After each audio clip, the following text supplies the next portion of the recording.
Are we living in a simulation?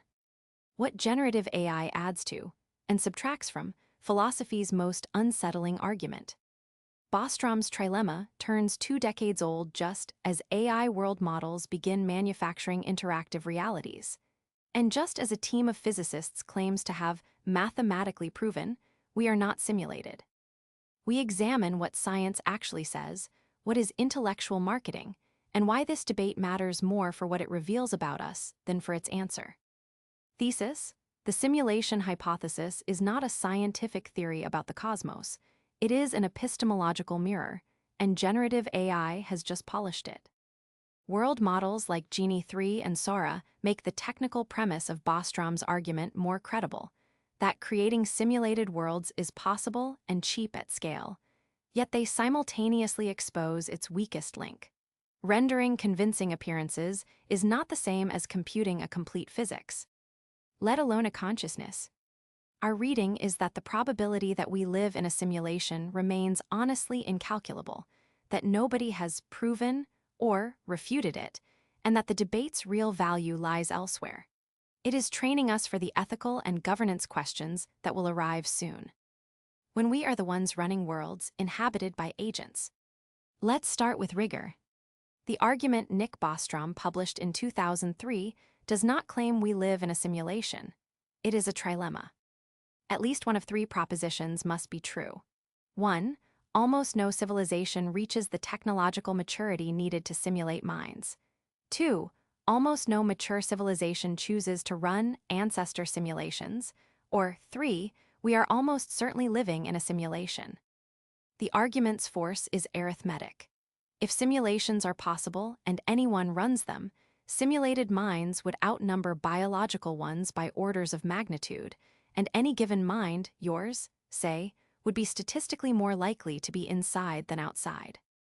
The weakness, as we will see, lies in the premises that arithmetic takes for granted. For years, the argument lived in the realm of celebrity speculation. Elon Musk declared at the 2016 Code Conference that there is a 1 in billions chance we are in base reality, extrapolating the trajectory of video games, from Pong to photorealistic worlds in 40 years. David Chalmers, one of the world's most cited philosophers of mind, is more cautious but rules nothing out. In his book, Reality Plus, he puts the probability at least 25% or so, and adds a provocative thesis worth keeping. If we did live in a simulation, our reality would be no less real. Virtual objects would be genuine objects. That is not cheap consolation. It is a serious philosophical position on what real means.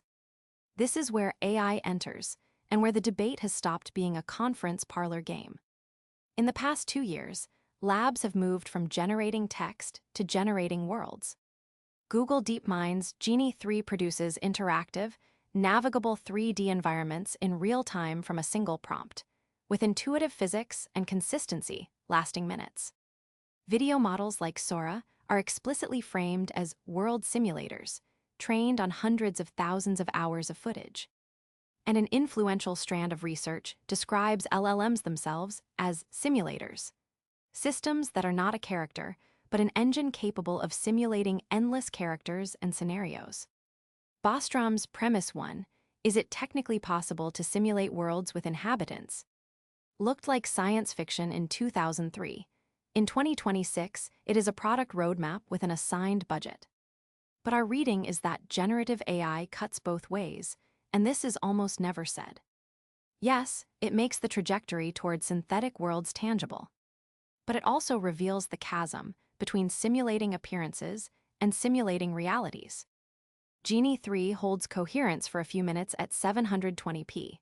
Our universe has run for 13.8 billion years without a single verified glitch, with a quantum mechanics that survives every precision test to the 12th decimal place.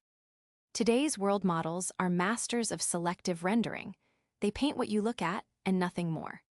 That this might also be a cosmic simulator's strategy is an attractive conjecture, not evidence. And the argument's truly decisive premise, that consciousness can run on any computational substrate, remains exactly as unproven as it was in 2003. Without it, Bostrom's entire statistical edifice has no tenets. Can it be tested empirically? People have tried, and the most serious attempt remains that of Silas Bean, Zoe Devoutty, and Martin Savage in 2012. If the universe were a numerical simulation on a space-time lattice, like the quantum chromodynamic simulations they themselves run, the lattice would leave fingerprints. The most promising, a breaking of rotational symmetry in the distribution of the highest energy cosmic rays, whose spectral cutoff bounds the inverse lattice spacing at around 1011 GeV. It is honest science with an honest limitation the authors themselves acknowledge.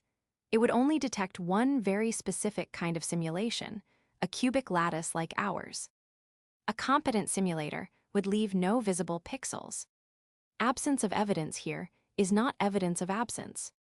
At the opposite extreme sits the headline that circled the globe in late 2025. Physicists mathematically prove the universe is not a simulation.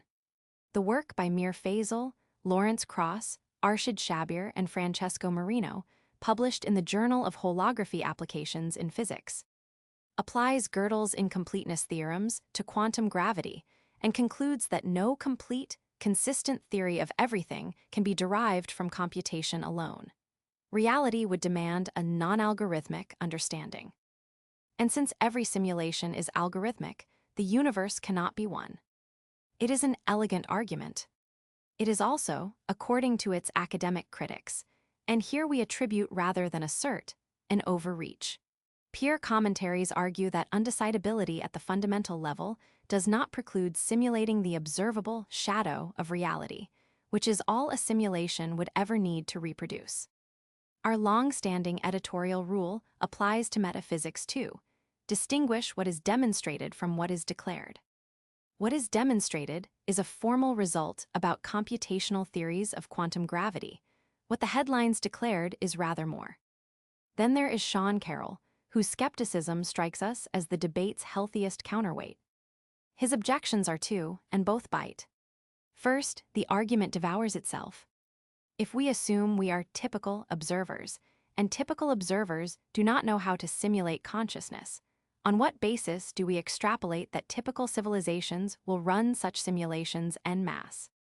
Second, if a hypothesis changes no observable expectation, it is not a scientific theory.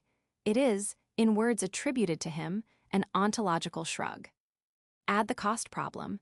Simulating a universe in full detail might require a computer comparable to the universe itself, which turns the "it will be easy" premise into question-begging.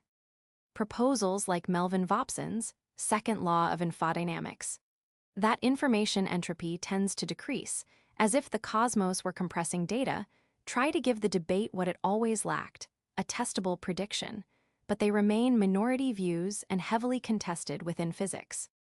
Our reading, in short, Bostrom's trilemma remains logically intact.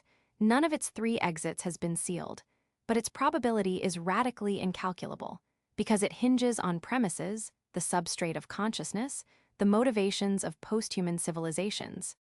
The true cost of simulating physics, about which we have not a single data point.